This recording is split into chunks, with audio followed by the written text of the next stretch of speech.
Hello, Unmasked Athletes family. I'm super excited to have this episode. We're trickling down to season 2. I'm super happy to have you on because he's also kind of a native to Milwaukee as well. And I love to do anything that relates to Milwaukee, my city. Kind of tell me about who you are, your name, where you from. What's up, guys? My name's Tommy Bradhauer, but a lot of people know me as DJ Apoc. I am a DJ playing around Wisconsin. I'm actually originally from Chicagoland, not the city itself, but the suburbs. And I still do live out there when I'm not at school. I'm finishing up school very soon here. But Milwaukee is like a second city, really. I play down there a lot, and I play here in Green Bay a lot, too. So really, I've just been able to expand my footprint kind of around the Midwest a little bit. And I started DJing before I got to college, a little bit of a base there before I started. And then when I got up here, I really started to connect with a lot of students at my school, had a few opportunities come in, and it really just kind of grew and grew. And now I'm playing a lot of different venues. That's awesome. Kind of tell me a little bit more about your background, like obviously about your childhood and how it's also related to sports as well. Put this over here. You can keep talking. So I grew up living in the Chicago suburbs, like I said, and I was always a basketball player. I loved playing basketball. I still love watching basketball, but played through like grade school, played through middle school, and then when I got to high school, I played my freshman year. And then my sophomore year, I started to DJ. So I was DJing a little bit before that. Like I had gotten my first like DJ controller. My parents bought me one for Christmas. I think I was in like 6th or 7th grade. And so I was like always playing on that. And then it was like my sophomore year, summer going into my sophomore year of high school, I really wanted to get some sort of a consistent gig. So I was doing some outreach, and one of the places that I actually reached out to was a trampoline park. Have you ever heard of Sky Zone? Yeah, Sky Zone, yeah. Yeah, so I actually hit up the Sky Zone that was near my house and was like, oh, like you guys do these glow nights on Fridays? And I was wondering if you'd ever be interested in having a DJ there. And they were like, yeah, like we'd be interested in meeting with you. Like we'd love to have you come in and talk to us. So I went in there on just like a random day. We set up a time and I just talked and told them kind of like what I could provide and what like my vision, I guess, was compared to what they were currently doing. And they were like, yeah, we're all for it. Like, let's try it out. So that was like my first residency per se. You could say I was DJing at this trampoline park when I was in high school. And I played there like every Friday night from, I don't know, it was like 9 to 12 or something. And it was a weekly gig. I started at the end of the summer, and then it led into the school year. And basketball tryouts started around, it was like the end of October. And it was at a point that year where I knew that I was not going to be like a key player on the team. I was going to probably get to play a little bit, but I wasn't going to play a ton. And I was at a crossroads where it was, do I want to continue playing basketball and playing with my friends and playing a sport that I really enjoy? Or do I want to keep making this money DJing and grow something here, because I was also really loving that. And also, like, I mean, I was in high school making like $300 a week just playing one night. So it was that's a pretty good gig. And so I was like, you know what? I got to weigh the pros and cons. I'm getting a little bit burnt out with basketball and I see the writing on the wall. So I was like, let's go all in with the DJing. So that was tough because, I mean, basketball is a huge part of my life. I played it for a long time and I loved the game. But obviously that decision kind of worked out for me. And you're successful now today. So where did that love for DJing come from? Like where that fire and that passion come from? So when I was in like grade school, like me and my friends at school, we would like watch DJ sets, like when we'd be in like, you know, library period or whatever. We'd be watching like Ultra Music Festival DJ sets. Like it was all like EDM stuff. Like we kind of like really liked it and thought it was pretty cool. And so like I kind of got an interest by listening to that kind of music and watching these huge DJs performing on like live streams. So like some of the DJs that I used to always listen to, I don't know if you've ever heard of any of these, like Timmy Trumpet. No. Yeah, he's like crazy. He's super cool. I heard Marshmallow Man. Marshmallow was big. Like the Chainsmokers. So some of those like really big name DJs that are like really some producers and artists, but like I was watching their sets, and then when I got my DJ controller, I was like playing a lot of their songs when I was practicing and learning. And then obviously as I moved forward and was starting to get gigs, it was like you're not going to play that music at the typical ordinary event. So then that's when I learned like to really diversify my music style and learn a lot of different genres, and that's where I like started to grow as an open format DJ. Yeah, that's awesome. And kind of describe like your plans right now, like for the future. Like how do you want to continue to grow, and how are you going to sustain that love for DJing? For sure. So, I mean, there's obviously like ups and downs. Like you can get burnt out when you're playing at the same venue all the time, where like things just start to feel the same. So one thing that I always try to do to avoid that is I try to make sure to like keep my music library very fresh. So staying updated on that and like finding a new remix or something cool to play always like keeps things fun, because then I can throw that into like a set at a place that I do play at a lot and see how the reaction is. So I'm going to always be trying to diversify my music portfolio and like grow that and get a more diverse playlist and build my crates out more. But as far as business moves go, I am going to start pivoting more into the private event space after I graduate college. That's awesome. Yeah. So I'm going to be graduating here in about a month with a business degree. And I am going to also work like a regular day job for a bit. I want to stack that money and gain experience in that field too, because I think there's a ton of growth opportunities there. Yeah. But I have a business partner back at home, and right now what our big focus is on is that we want to put a lot of emphasis on doing high school events, so high school dances, homecoming, prom, stuff like that. And then we want to do weddings during the summer when those schools aren't doing any events. Yeah. And then private events in between. So whether that's a corporate party, a gala, a charity event, we want to do all that work as well. That's awesome. And then as far as club gigs and bar gigs go, I don't want to completely remove myself from that space, because like, first of all, it's very fun. I like to play to energetic crowds like that and have like fun when I'm there. But I don't want to be in a cycle where I'm just constantly going to the club all the time because I have to play a set. I think that can get really tiring, especially those are really late nights. And if I'm working like 40 hours a week too, that could get to a point where I feel burnt out. And the money is also better in the private event space, which I don't DJ for the money really. I DJ because I love doing it. But it is important to consider at the same time. So I will continue to take like some bar and club gigs, but I want them to be like a really big night or a special event. Like I've already talked to a couple people. Like when I come back to Green Bay, like I want to try to come up on a Packer game weekend where I'm DJing like maybe the Saturday before a Packer game, and then hopefully like on Sunday, like after the Packer game, like at like Stadium View or one of those spots by the stadium. That'll help you out. That'll help also promote your business out. I know you're talking about you want to do this, you want to do that, and obviously we talked on camera. You want to be in so many places at one time, but you're only one person. I'm a bad habit, so I'm a little hypocrite at that. But how's your mental health? How has that journey been through all this? Yeah, I try to just take things one thing at a time. And try not to get too worked up about like, oh, like I don't see this happening immediately. Like sometimes you have to trust the process. That's one thing that I've learned a lot throughout like the last few years of DJing is like in this industry, like nothing's necessarily given. I've gotten like people that have told me like, oh yeah, like I'm gonna book you for this, or like I got you hooked up for this, like you're my guy, I got you, and then like nothing happens from it. And like you can't just like dwell on that. You got to move forward from it and be like, oh well, like maybe this opportunity didn't work out, but it led to this one. And like for my regular day job that I want to be working it's going to be in sales. I think I already have a pretty decent background in that, and a big part of sales is being able to deal with rejection.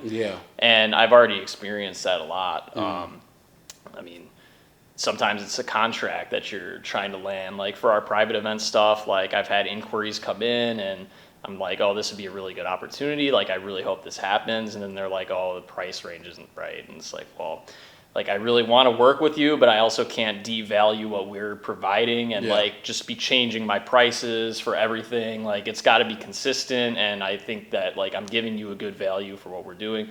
So sometimes like the customer may not be right, and you just have to recognize that and move forward with it. And sometimes there's other reasons that they may not go with you. Like they may just think that somebody else would be better for what they need.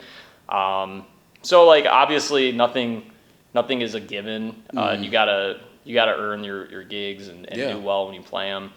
But I've been able to channel that like from a mental health standpoint and not dwell on it and try to just grow from it. And if like you get a recommendation from someone that says like, hey, like I didn't go with you because you couldn't provide this, and it's like, oh well, maybe this is something that I should build and like be able to provide moving forward. Correct. So How through that, like, what was the hardest challenges you had to face? Not without the rejection, but then like a little bit deeper within your mental health. Like, how has being out long nights and loud music, the crowds, you can say the women, if whatever it may be, how has that been a challenge within your work history and your outside life, if that makes sense? Yeah, I mean, it is late nights. Like when I'm DJing at some of the bars around, even around here, so like Black Saddle in Green Bay is one of my residencies, and I play there very often. And bar closes at 2 a.m., but then I got to wait around I'll get paid out. I got to take my gear down and drive home. Usually I'm not actually back at my house until like 2:30, 2:40, and then usually I'm still a little bit wired. I have some energy from the night, so like I don't get to bed right away. So it might not be until like 3:15, 3:30 that I'm actually going to bed. And that's like in here. This is a market where the bars, like Wisconsin bars, have to close at 2 a.m. Yeah. In Chicago, like there's spots that are open until like 4 or 5 a.m. And some of those DJs that I know out there, I kind of think like, dude, like how are you doing this every weekend? Like one of the guys that I really like to go out and see in Chicago, he's a great DJ. His name is DJ Gordo, and he plays like 3 sets. Usually on a Saturday, he's playing like 3 or 4 sets a night. He'll start like, I don't even know, 9 p.m. and go till like 4 a.m. I'm like, dude, you're wild. Like that's crazy. But for me, like I'm trying to like if I'm going to bed at 3 a.m., like I still want to be disciplined enough to wake up at like 9 or whatever. And like one thing too that I've started to do when I DJ on Saturday nights is I usually just don't drink on Saturdays. And then I can wake up at like 9 a.m. and feel good. And then I've also just been going to church on Sunday mornings at like 10 o'clock. Yeah. There's a church right here by school that I like, and like they have a 10:15 mass, so it's like I wake up in the morning and I actually feel pretty good. Like even though I may not have gotten a ton of sleep, it's like it was good sleep, and then I'm ready to start my day. Yeah. Let's go back into that. You kind of got me rolling now.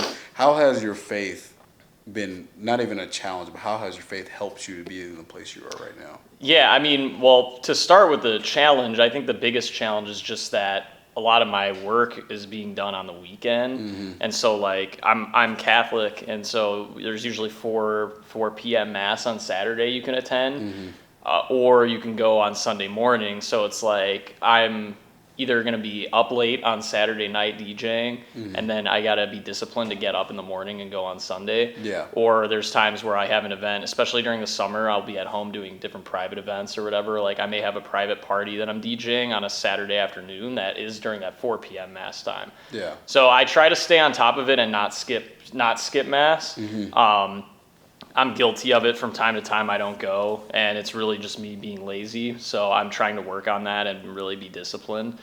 But it is really important to me to make sure that I don't miss, and I try to go every week when I can.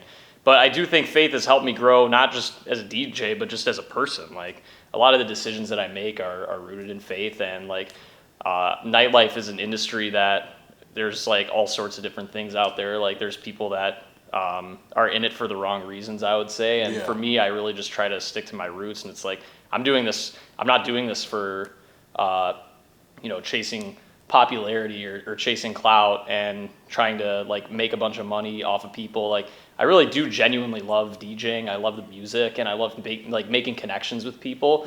I've made a lot of friends that are like venue owners and other DJs that I would have never met if I wasn't in this industry. So just making sure that you stay like true to your roots and you're not trying to be who you're not. You know? And that's awesome, especially the reason why I wanted to kind of get into that question, because a lot of people think of a DJ, oh, you're all drinking, you're sleeping with women, and it's like it's like such a sinister thing to be out. But in reality, this is something that you love. So that's why I wanted to shed light for people that don't understand your profession. I'm trying to learn. That's why I want to ask questions. For sure. Because I want to learn too, because I always see DJs and I'm thinking, oh, there's people that just hit the little circle thing and just remix it. And there's a lot of behind the scenes where it's like, even before the interview, I was talking to you. I'm like, wow, like that's a lot of work. Like that, I just thought they just set it up for you, but you're doing it. You're Yeah. bootstrapping it yourself, which is you should be proud of yourself about. 'Cause it's a lot of work. Yeah, and I always think of things too from like a real business mindset. Like I don't treat like a gig as just like, oh, I'm gonna go show up and like I can just like mess around there and Yeah. like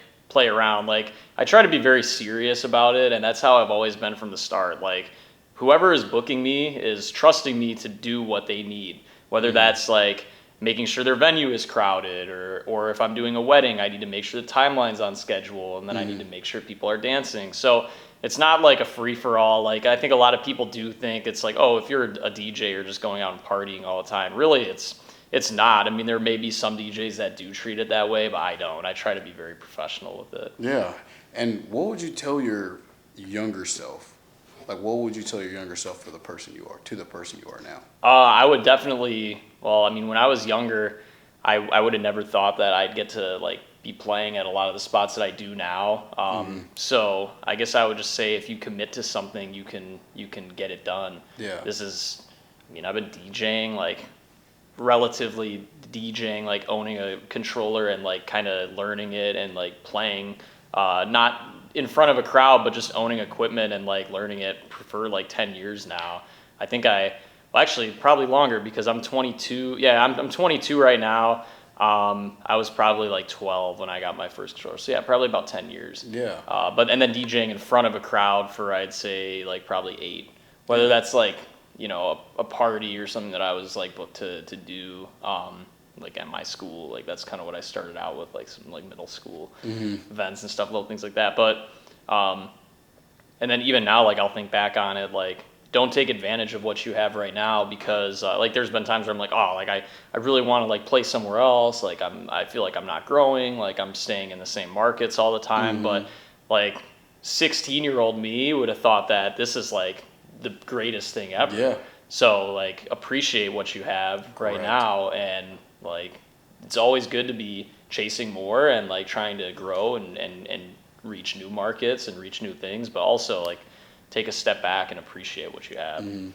What is your outlet away from the party and things? Like what is your outlet to be able to make you happy? Like what is something else? Yeah. I love playing golf. That's one thing that I do enjoy a lot. Especially during the summer. I obviously can't play right now in the cold, but I really enjoy golf. I really enjoy spending time with friends. When I'm here at school, like I spend a ton of time in my house with like these guys that I've literally spent the last 4 years with. It's like an awesome bond. And I love spending time with my girlfriend as well. She's very supportive of me. Like, even though she doesn't drink and like doesn't go out to the club all the time when I'm DJing there, like she's always asking me like, oh, was it a good night? Like how did everything go? And like she's always like there for me too if I have a question or I feel like I'm like not sure about something. And even too with what we were talking about with like the mental health stuff, like on Sundays especially, like her and I like to spend a lot of time with each other, and we'll like if it's nice out, like we'll go for a walk, do whatever, like enjoy the outside, and just it's a nice like way to recenter myself from like the night before when it's like loud music and lights and stuff. Very chaotic. Yeah. Is it hard for you to be able to talk about your feelings to her at times because you're so, again, how we talk, you're so busy minded, you're trying to be in so many places at one time. Is it so hard to just settle yourself? Where it's like, hey, like, can we talk? Like, I need somebody to talk to about this stress. Yeah, no, I mean, I don't feel like it's ever too hard. Like, we're both pretty good. Like, with like, if we need something, we just tell each other. Like, and like, we're usually able to give each other really good advice. So I don't really experience too many issues like with that. Like being too like my mind being too crazy or anything. But yeah, like I enjoy telling her about like what I haven't planned out for my private events and production business that my partner and I are working on, and really like that pivot into private events. Like she's really rooting for me on that because we both know that it's like a really good market to be in and stuff.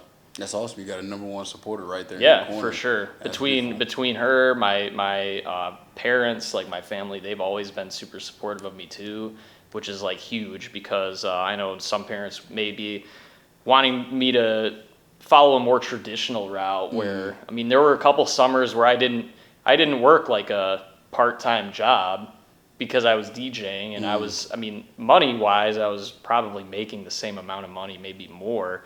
But I think some parents would have just been like, this isn't traditional. Like, I don't want you to do this. But they were always very supportive of it, which was helpful. And then my friends, lastly, too, are super supportive. Like, they're always pulling up to my sets when they can. And, like, I think I play better when, like, some of those people are there because it's like, oh, like, this is great. Like, let's have a good time together, and I'm going to facilitate that by playing, like, good music for you. Yeah, and it's great that you have a support system because that's a little bit motivating.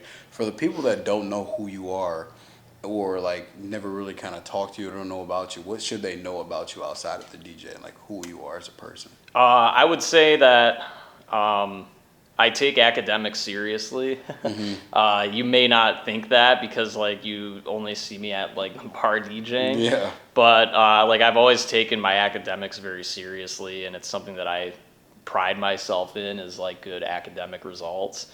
So that's one thing that I definitely, like, focus a lot of time on is, like, putting forth quality work with, like, my schoolwork. And I think that will translate too when I'm working a, like, regular day job too, is, like, putting forth good work and showing the people that you work with that you care about what you're doing and that you want to help them, whether it's, like, in a business environment, like, you want to help the team grow.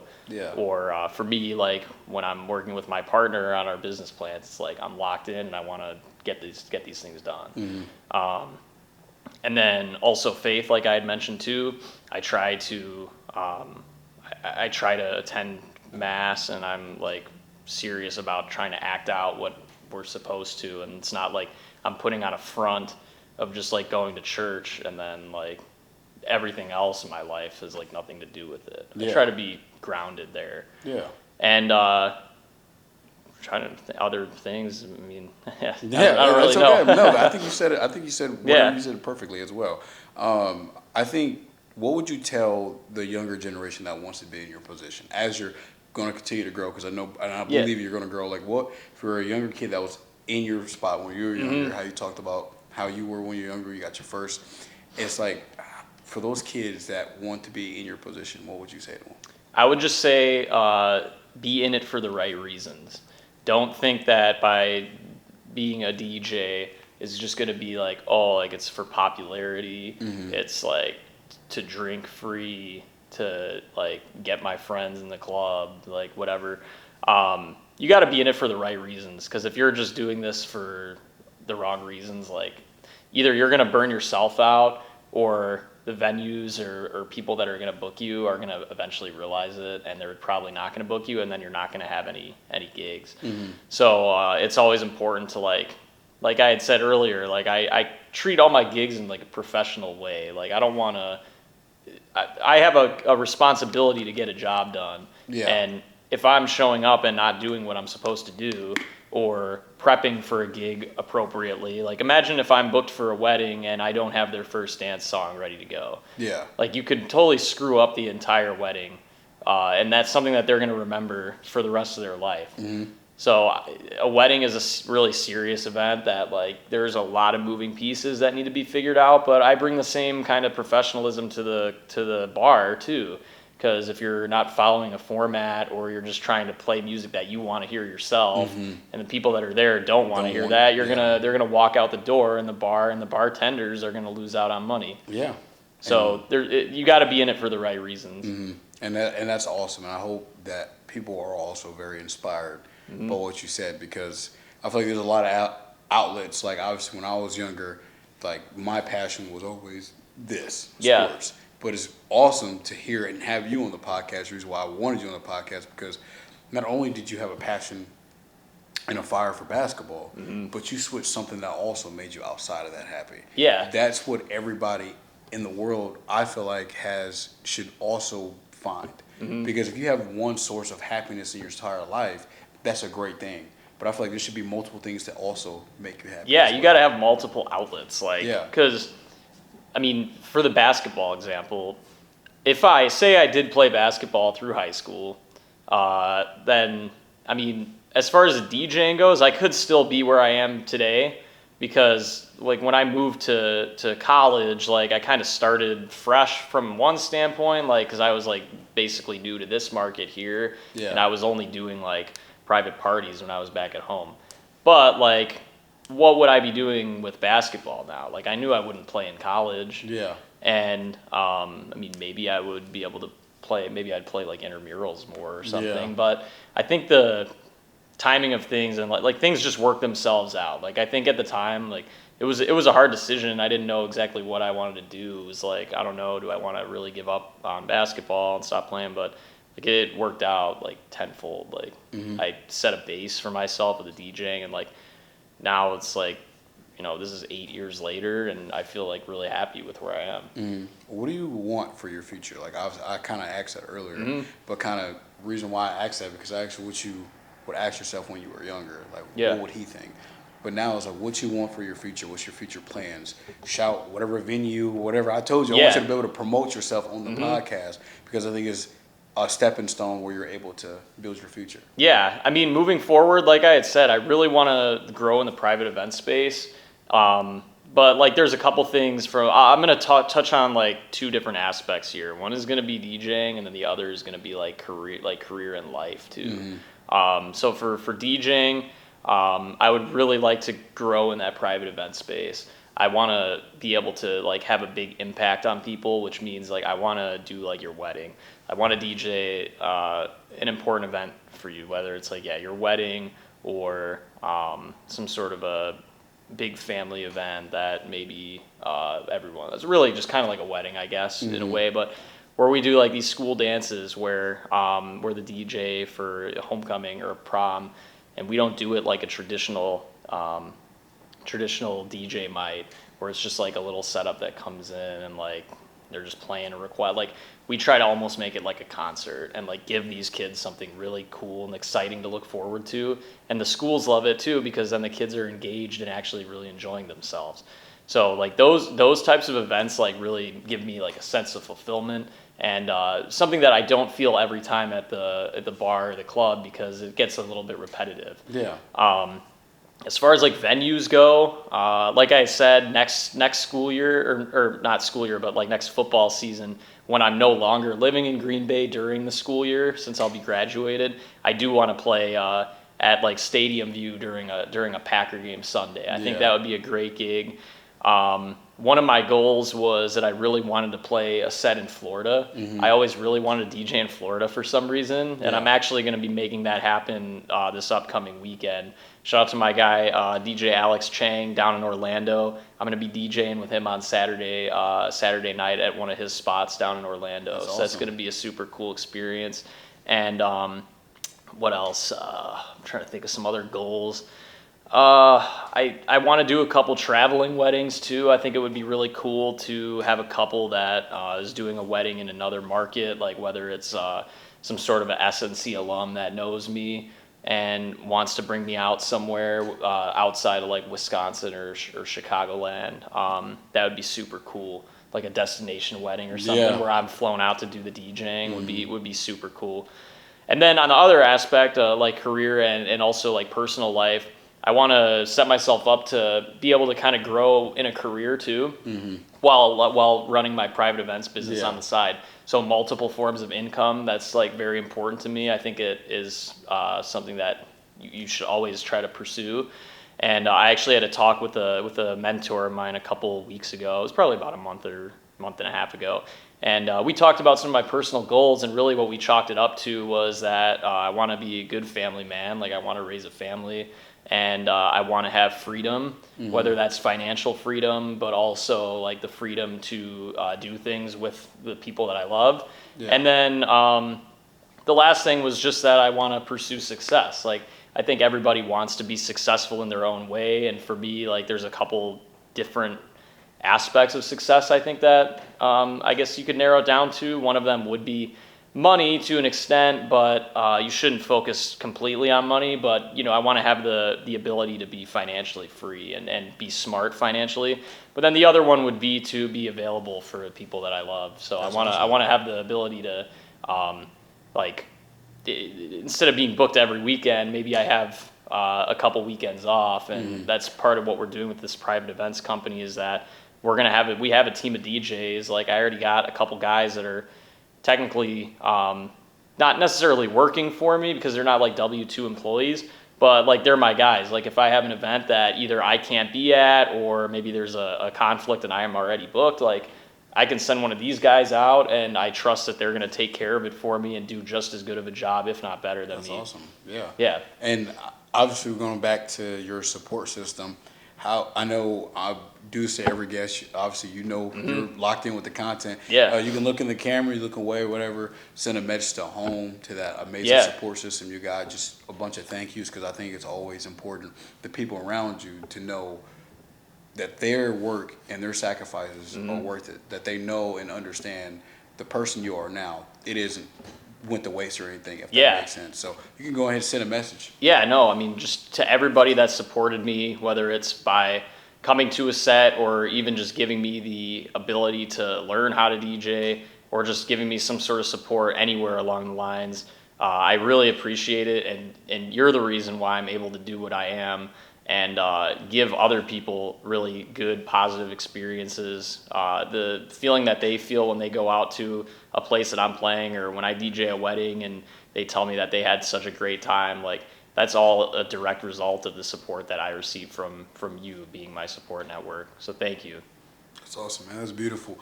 And you guys raised, and the person you love to his girlfriend, you guys are amazing because that support system, the place he is right now, he wouldn't be without you guys. And it's always important, and I hope people that watch this as well understand showing your appreciation and to let people know around you that you love them because tomorrow's never guaranteed. And every day is an opportunity for you to love one another more than what you did yesterday. Is there anything you want to leave them off with? No, I just want to shout out a couple people, I would say. Go ahead. I guess some people that have helped me throughout the years. First of all, I already touched on it, but you know, my friends from St. Norbert and my friends from at home, like you guys have always been awesome to me and like pulling up to gigs or just shouting me out, telling your friends about me. It's all helpful and helps me grow and it helps me stay motivated. So thank you. To Brielle, my girlfriend, thank you for supporting me and for always being there for me. It means more to me than you probably even think, so thank you. To my parents and my family too, thank you for always supporting me and for getting behind me from the start. Without your support, I probably would just be doing random college things. Yeah. So, and then also to some of the venues that I work with all the time, especially Max at Black Saddle. You gave me an opportunity when I wasn't even established really around here. You kind of gave me a chance to play a set there, and it went well. And I've literally been one of your main guys for the last 3 years, and my ability to play at Black Saddle all the time has given me so many opportunities to play in other markets because I have a consistent place that I can always hone in on my skills, and you've always been super supportive to me. So thank you for that. And lastly, too, some of the groups here at St. Norbert, like the whole reason why I think the whole reason why I even got a chance to play at some of the bars around here and like this market around here was because of what started my freshman year just on campus. I don't know if anybody watching this would remember, but when we were freshmen, or at least when I was a freshman, my start really here was that I DJ'd a couple tailgates at football games, like the homecoming tailgate and a couple other games. And one of my good buddies, Connor Edwards, you were pretty helpful with getting that stuff set up, and we still have a great friendship now, even though he graduated a few years ago. But thank you to everybody that gave me a chance early on to, DJ your party, DJ your event, and has stuck with me through the years. Because it's funny when I look back at pictures from like my freshman years, like 18, 19-year-old me, and DJing like these events that at the time I was like, oh, like this is a really big deal. And maybe now it's like, oh yeah, like that's just a regular gig, but like that's the base, bro. Like that's where it starts. And over the last few years, I've been able to grow and expand into some different markets and try some things out. Like some of them I may not have liked, and I'm not DJing anymore, but like there's other places and types of events that I'm like, dude, like I really wanna keep doing these. Yeah, that's beautiful. It's not about the destination. It's about the journey. Yeah, And exactly. you trust the process and you trust yourself. That's the Yep. most important thing anybody can do. I appreciate you for coming on, man. Yeah, This was an this is amazing awesome. episode. Yeah, this is great. I hope you enjoyed it. Obviously, we talked off camera. I'm not going to tell them yet, but I got so much big plans. I'm going to help promote you much as I can. Yeah, likewise. And whatever you need, you know, I got you. Even without the promoting, like even support as a brother. Yeah, for sure. This is a relationship that I want to continue to keep. Definitely. If you need anything from me, I got you. But I appreciate you for telling your story because, again, I know we talk like I don't want the podcast just to be just about athletes because I feel like everybody needs to be able to talk about their story because a story is a story. And I built the podcast as a foundation for everybody to kind of start off as an athlete, and then I had to rebrand myself because I want people they just talk about athletes, like even for yourself about how you was an athlete and you had a history of being an athlete, but you switched something to make something else to make you happy. And that's the most beautiful thing you can ever do. Don't ever change that. And for the future, when there's a younger generation, help them out, uplift them. For sure. And because there's always somebody that's going to be below you, you can say one day they might rise. Yeah, they're going to rise. But you're going to be that help factor. Never change that. Yeah, there's tons of parallels between whether you're an athlete or not, like different experiences. Like there's so many parallels, and you don't have to just be in one certain category to be able to help somebody else grow. Yeah, and I feel like that's what about the world is about. You help support each other because I feel like the world we live in now is such a crucial time to come together. I agree. Because there's so much, anything can divide you just based off your opinion. Yep. And nowadays, it's just like, if I say my opinion, it hurts your feelings. It's just, it's just what I think. Yeah. And I feel like nowadays, just unify and to don't stop taking things as like criticism. Just kind of take it as like, okay, this is what this person thinks was best for me. Yeah, for sure. Be able to support, love one another. It's Unmasked Athletes. I have my merch just dropped yesterday. Please go get you some. Tap in. I'm super excited about that. I got a website, but I got to get a lot of things approved, a lot of behind the scenes things. So I thank you and I appreciate you guys tuning into this episode. Thank you. Thank you guys.